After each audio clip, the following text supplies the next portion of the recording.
आज विकसित भारत संकल्प यात्रा के लाभार्थियों से बात करेंगे पीएम मोदी। दोपहर 12 बजे वीडियो कॉन्फ्रेंसिंग के जरिए करेंगे चर्चा। पीएम के संवाद के वक्त एक कार्यक्रम में मौजूद रहेंगे बीजेपी के राष्ट्रीय अध्यक्ष जेपी नड्डा। लाभार्थियों से बातचीत सुनेंगे। आज 3 दिन के गुजरात दौरे पर जाएंगे PM Modi. Vibrant Gujarat global summit में लेंगे हिस्सा। पीएम मोदी आज रात 9 बजे पहुंचेंगे गांधीनगर। मंगलवार सुबह महात्मा मंदिर में वर्ल्ड लीडर्स के साथ द्विपक्षीय बैठक। टॉप सीईओ के साथ भी होगी मीटिंग। चंपारण की धरती से पीएम करेंगे लोकसभा चुनाव का शंखनाद। 13 जनवरी को जाएंगे बेतिया। सूत्रों के हवाले से खबर। पीएम मोदी के लक्षद्वीप दौरे पर विवादित बयान देने वाले मालदीव के 3 deputy minister suspend. Social media x पर किया गया था पोस्ट। तीनों मंत्रियों ने मालदीव के बजाय लक्षद्वीप को टूरिस्ट डेस्टिनेशन बताने का आरोप लगाया था। भारतीय दूतावास ने मामले में जताई थी आपत्ति। मालदीव के नेता ने पीएम मोदी की लक्षद्वीप यात्रा का उड़ाया था मजाक। मालदीव सरकार ने अपने लोगों को चेताया, ऐसी हरकत बर्दाश्त नहीं की जाएगी। पीएम मोदी की लक्षद्वीप यात्रा पर बोले केंद्रीय मंत्री मीनाक्षी लेखी। पीएम ने अवगत कराया, देश में एक और प्राचीन नगरी है तो दूसरी ओर सुंदर समुद्र तट भी है। पीएम मोदी के समर्थन में उतरे सचिन तेंदुलकर, अक्षय कुमार और जॉन अब्राहम। लक्षद्वीप टूरिज्म की तारीफ की। सलमान खान ने पीएम की लक्षद्वीप यात्रा की तारीफ की। कहा, सबसे अच्छी बात है इतना सुंदर और स्वच्छ बीच हमारे देश में है। इज माई ट्रिप ने मालदीव जाने वाली सभी फ्लाइट्स की बुकिंग सस्पेंड की। सीईओ ने कहा, अपने राष्ट्र के साथ एकजुट हैं हम। ईडी अफसरों पर हमला कराने वाले टीएमसी नेता शेख शाहजहां भी फरार। ईडी की टीम पर कराया था जानलेवा हमला। सीआरपीएफ और ईडी के साथ बैठक में बंगाल के गवर्नर ने शेख शाहजहां की गिरफ्तार नहीं होने पर जताई नाराजगी। पुलिस को दी गई कड़ी चेतावनी।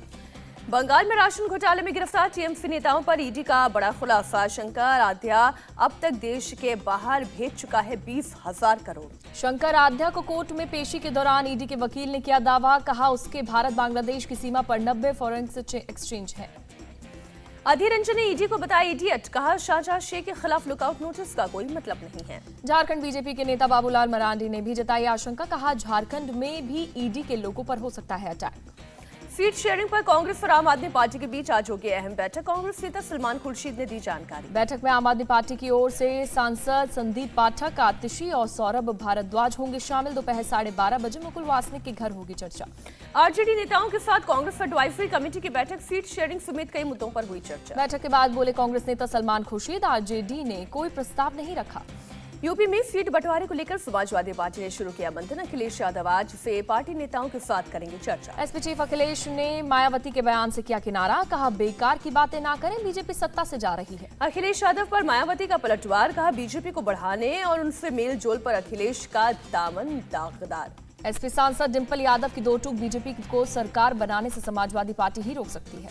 सीट बंटवारे पर बिहार सरकार में मंत्री तेज प्रताप यादव ने कहा, पार्टी का जो फैसला होगा सबको मानना होगा। दिल्ली के सीएम अरविंद केजरीवाल के गुजरात दौरे का आज आखिरी दिन। कई जनसभा को करेंगे संबोधित। गुजरात के नेत्ररंग में सीएम केजरीवाल का ऐलान। भरूच सीट से चुनाव लड़ेंगे चैतर वसावा। कहा, बीजेपी के लिए काल है चैतर। चैतर वसावा की गिरफ्तारी ने केजरीवाल ने बनाया मुद्दा। कहा, आदिवासी विरोधी है बीजेपी, उसकी उल्टी गिनती शुरू है।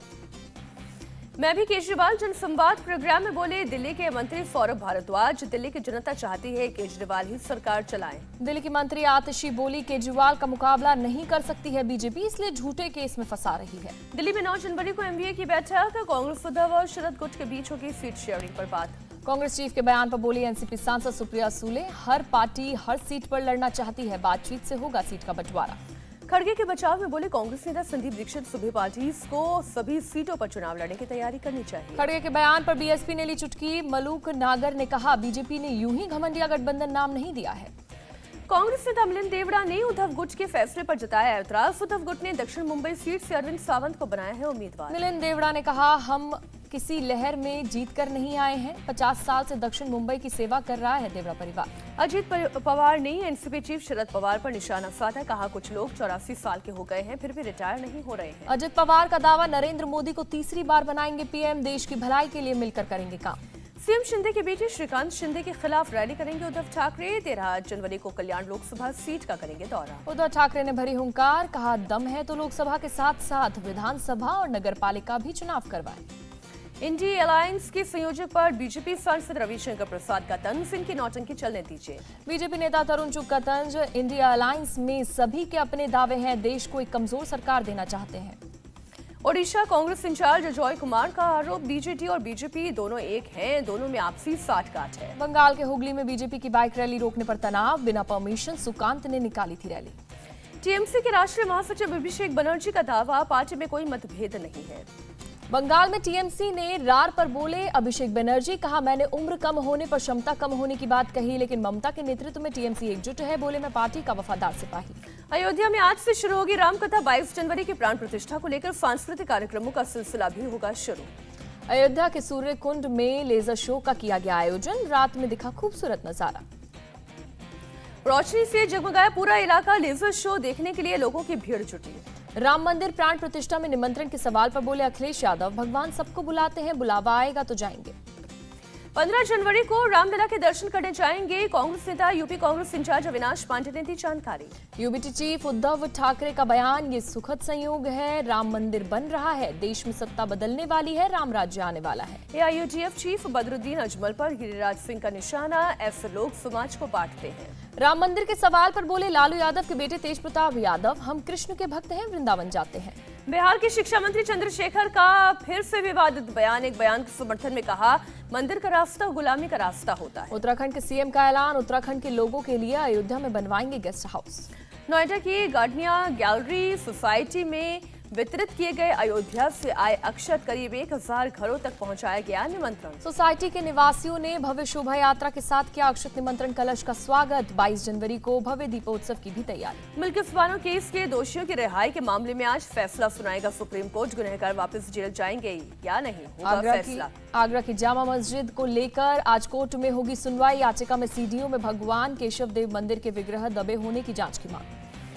दिल्ली महिला आयोग की पूर्व अध्यक्ष स्वाति मालीवाल आज राज्यसभा के लिए दाखिल करेंगे नामांकन, आम आदमी पार्टी ने बनाया है उम्मीदवार। रक्षा मंत्री राजनाथ सिंह आज ब्रिटेन की 3 दिन की यात्रा के लिए होंगे रवाना, 22 साल में पहली बार भारतीय रक्षा मंत्री का होगा दौरा। केंद्रीय मंत्री ज्योतिरादित्य सिंधिया आज विकसित भारत संकल्प यात्रा कार्यक्रम में होंगे शामिल, दिल्ली के उत्तम नगर में होगा कार्यक्रम। 9 जनवरी को जम्मू कश्मीर जाएंगे गृह मंत्री अमित शाह, विकास कार्यों की करेंगे समीक्षा, कई योजनाओं की करेंगे शुरुआत। पीएम की सलाह के बाद राजस्थान के सीएम का मंत्रियों को आदेश, शनिवार रविवार को करे जन सुनवाई।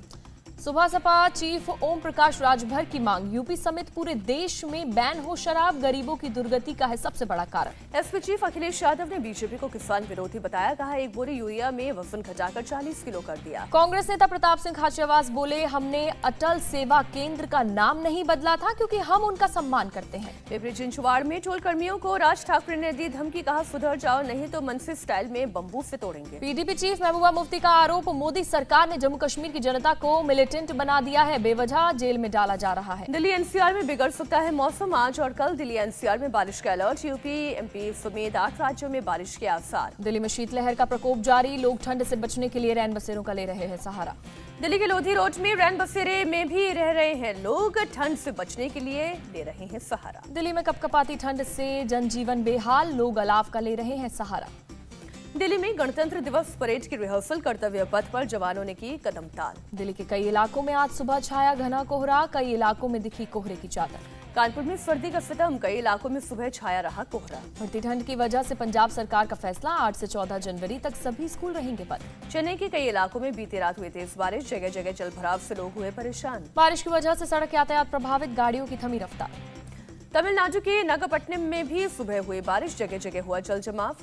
तमिलनाडु के कुड्डालोर में भारी बारिश, सड़कों पर जलभराव से लोग हुए परेशान। उत्तर प्रदेश के सहारनपुर में बदमाशों ने अपराध न करने की खाई कसम, गौकशी, हत्या और लूट जैसी घटनाओं के थे अपराधी। बंगाल के बहरामपुर में टीएमसी नेता सत्यन चौधरी को अपराधियों ने मारी गोली, हत्यारों को पकड़ने में जुटी पुलिस।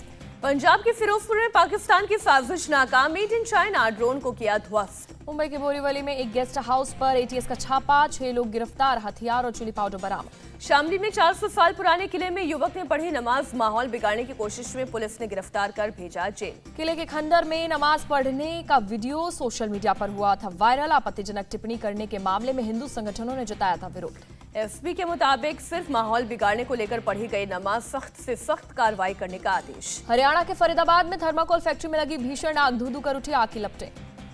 आग लगने से पूरे इलाके में मचा हड़कंप, काफी मशक्कत के बाद दमकल की टीम ने पाया काबू। दक्षिण 24 परगना में कपिल मुनि आश्रम को गंगा सागर मेले से पहले रंग बिरंगी लाइटों से सजाया गया, रात में दिखा शानदार नजारा। पाकिस्तान के खिलाफ T20 मुकाबले के लिए टीम इंडिया का ऐलान, रोहित होंगे कप्तान, विराट की टीम में एंट्री।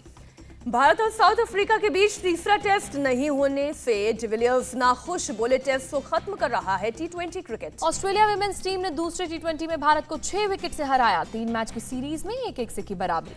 हॉकी ओलंपिक क्वालिफायर के लिए जापान और न्यूजीलैंड की विमेंस टीम रांची पहुंची, पेरिस ओलंपिक के लिए क्वालिफाई करने का दावा किया। रांची में चिली की महिला हॉकी टीम का स्वागत। FIH ओलंपिक क्वालिफायर मैच खेलेगी team. Tennis star Rafael Nadal ने ऑस्ट्रेलिया ओपन से नाम लिया वापस, मसल में खिंचाव की वजह से फैसला।